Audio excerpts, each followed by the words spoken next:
Hey, what's up, everyone? I wanted to kind of share or respond to a question that was asked. In one of my earlier clips, I made a comment that I'm 6'3", about 230 pounds. And so someone asked me, why did I buy a Ryker versus a Spyder? And I'm, again, a research kind of guy, and I just wanted something that was nimble, fun to drive as a daily, that can zip around town or even take short commutes, couple hours, 3 hours or so, without having to feel like I need to stretch every hour to, get back on a bike. So I'm gonna paint a picture, and hopefully this makes sense.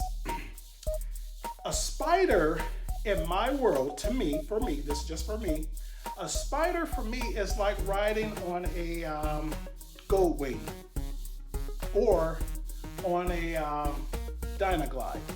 That's what a Spyder is to me. It's a Honda Gold Wing or a Harley Dynaglide. Now, no offense to you out there who ride those bikes, what I'm saying, they're big bikes.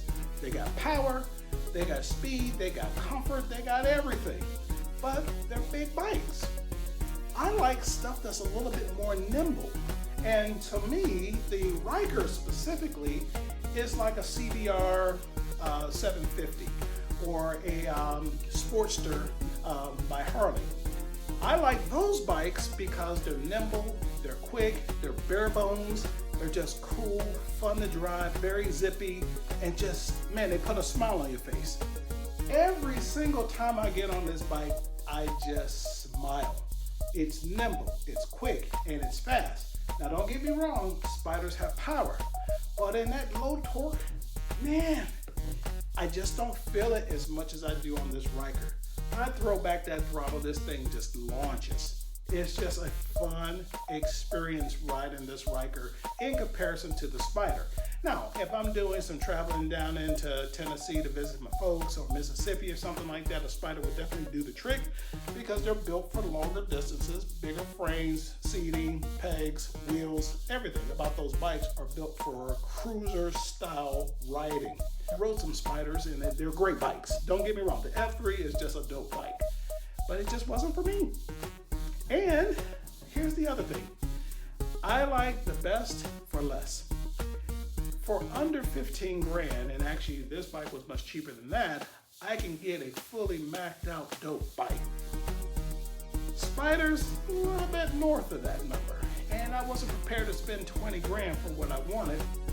So for almost half the price, I get a bike like this that still gives me the fun, the excitement, and the joy of riding, the freedom just to go wherever I want without having to spend the extra money, except for in the tank, because I will ride. So those are my reasons for going with the Ryker versus the Spyder. Again, nothing against Spyders, nothing against Harleys, nothing against Hondas, especially the Gold Wing is just not for me. But this guy, man, it just changes my whole mindset about how I ride. The Ryker, it feels like a cruiser, but at the same time it has the performance of a crotch rocket. It's just a cool blend of both worlds.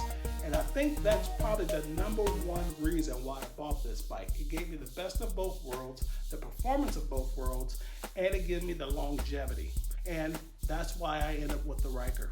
So when you do your research, just decide which bike works best for you. I went with the 900 like I mentioned in another video because my wife likes to ride with them periodically. So I wanted the extra gumption to get on the freeway, get around vehicles, and to carry traveling capacity. Nothing wrong with the 600 at all. In fact, if my wife would never ride with me, I would have already bought the 600 because the 600 to me performed extremely well. And for my size, I thought it did great, but the 900, man, it's a little notch up from the 6, I have to admit. But for a one rider period, 600 will do you well. I just happen to like the 900, especially the Sport, because of some of the add-ons. So again, you do the research, pick what's best for you, and enjoy the ride.